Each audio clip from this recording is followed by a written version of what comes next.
1 year after COVID vaccines were first made available, the vaccination rate for Black Americans still lags significantly behind.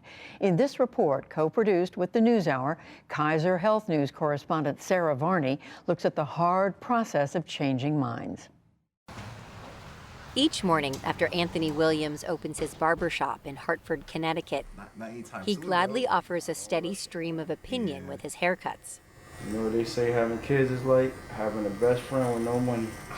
But these days, much of the talk centers on COVID vaccines. Jordan, you had to get vaccinated for school, right? For nearly a year, Williams shared his deep skepticism about the vaccine with his customers, pointing to unfounded anti-vaccine YouTube videos. In the beginning, I was just a little weary. I mean, a lot of people say, you know, long-term effects, and it was just everything was happening so fast. The news drove fear. I don't generally take headache medicine, pain medicine myself.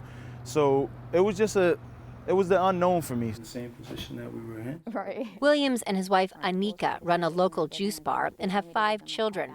In August, their 16-year-old daughter Leilani asked to get vaccinated so she could go back to school without worrying. I didn't know they could text on this. Although Anika was also wary of the vaccine, she decided to get vaccinated alongside her daughter. Do you know the fruits? What fruit? But Anthony still didn't budge. And I feel like we respect each other's bodies and what we feel like we put in and out. And I think just having those conversations up front and forward in the beginning, and his opinions and his reasons why he didn't was very clear, and mine was too. Then, in November, Anthony's mother was diagnosed with lung cancer and rushed into surgery. The hospital wouldn't let him visit because he was unvaccinated. Oh my God! That was the push he needed. You see Daddy get his vaccine?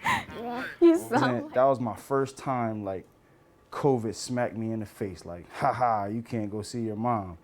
And I had to go do it, and that wasn't even a decision. All the combative arguing we did, and it was just quick. That happened on Friday. I was vaccinated Sunday. After months of mass vaccination sites and drive-through clinics, this is the effort now, block by block. There is no greater disparity when you compare the urban population of Hartford. T.J. Clark, who works in public health in Hartford, says that is especially true in Black communities, where vaccination rates often trail those of whites. How many miles divide West Hartford and North Hartford? Only a few miles. Clark is also majority leader of the city council. He says Hartford has a long history of racial and economic divisions. Here in Northeast Hartford, life expectancy is 15 years lower than in West Hartford Center, where upscale homes and prosperous shops signal the majority white neighborhood. In Connecticut, 75% of whites have received at least 1 dose, but only 59% of blacks. In this neighborhood, what would you expect the vaccination rate to be? 80 to 85, maybe 90% of its population in West Hartford will be deemed as fully vaccinated. Wow. And what accounts for that? Is it just access? People here in West Hartford have better access to getting the vaccine? Access is tremendously better. It's 1,000 times better. And then because you do have people who are paying attention, they're hooked up to their devices, they seem to have some type of insight from some of the industry professionals as well. Although nationwide the racial divide has narrowed in recent months, large gaps persist between blacks and whites. In Florida, North and South Dakota, Vermont, Michigan, and in Connecticut. It's been a year since COVID vaccines have been available, but here in Connecticut, the vaccination gap between blacks and whites is one of the largest in the nation. Hartford's community leaders have been trying to perfect their message for months, but they're still trying to crack the code. Still has nothing conclusive on him. Keith Grant is the Senior System Director for Infection Prevention at Hartford Healthcare. He's tried one approach after another. For one effort, he surveyed about 1,200 patients, and many responded that lack of transportation was the reason they didn't get vaccinated. So Hartford Healthcare spent $1.4 million to set up a rideshare program. The results were disappointing. So they told you we need transportation, you delivered transportation, and less than 20% took Less than 20% took us off on it. Why do you think that is? And that's one of our biggest challenge. Some individuals, the timing wasn't right. For some individuals, they still didn't really believe in the vaccine or believe in the actual process itself. Grant says there have been wins, but understanding the losses is critical. Because, losing, unlike many things in business and healthcare, losing is not just the metrics now. It's like people. It's actual people. Individual people who haven't gotten vaccinated 100%. and are at risk. Now, Grant is moving well beyond the hospital campus, working closely with those who can influence the Black community. A lot is on my mind about this vaccination.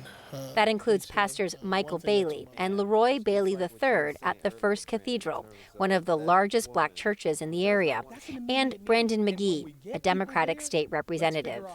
The church is already hosting vaccine clinics like this one. But these men are trying to untangle the many reasons Black residents aren't getting vaccinated. Folks are struggling, and some of the immediate needs like food, shelter, access to just health care in general, that's at top of mind. So when you begin talking about, you want me to go get tested, you want me to figure out this vaccine, and I'm reading on the news what's happening, I'm confused. I just need some money for my food. On the table. Yeah, and I don't got time to get sick because I got to deal with all these other issues. I don't got time. I think one of the main problems is that people are scared.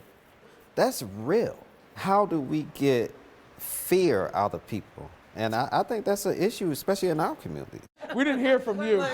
Was it the Tuskegee Experiment. McGee says his constituents tell him all the time that they distrust the government because of cases like the Tuskegee syphilis study, in which government researchers deliberately withheld treatment for poor Black men. But he says this is a different moment. We were tested on. So I hear you. I hear you. But now we have an opportunity as a community, as leaders, to turn that page and say, look, if you want to be healthy, you want to live, you might want to be vaccinated. Of course, the Black community is not monolithic, and many Black Americans have been vaccinated. I think the first time we had the clinic, it was about 70 people that came out. Jamaican immigrant Donna Trowers Morrison asked her pastor at North United Methodist Church to urge parishioners to attend a vaccine clinic she organized. It was a huge success. Hartford has a thriving Caribbean immigrant population that Trowers Morrison says has a different history. As a Caribbean person, we accept it. We accept the system more just because we weren't a part of the history of what happened in the past. We don't know what's going to come out your mouth. But tough work remains. At Anthony Williams' barbershop, he's been taking a lot of flack for changing his mind about the vaccine. Look, now I'm a sellout. This is crazy. You are a sellout. I am not a sellout, bro. I had to. This man, Taj Gibson, says there's nothing Williams can say or do to convince him until the vaccine has been out longer. What would it be for you, though, if you had to put a number on it? Would it be after a year, after 2 years? Do you want to see 10 years? 3 to 5 years. 3 to 5 years. And so what do you make of the millions and millions and millions of people that have gotten the vaccine and have been okay? Everybody's different. Everybody's individual body is different. 16 years, I've been working so much. It's been quite a journey for Williams. He's had a change of heart, not only about the vaccine's safety, but also what he now sees as his responsibility to convince others. He's working on them, one at a time.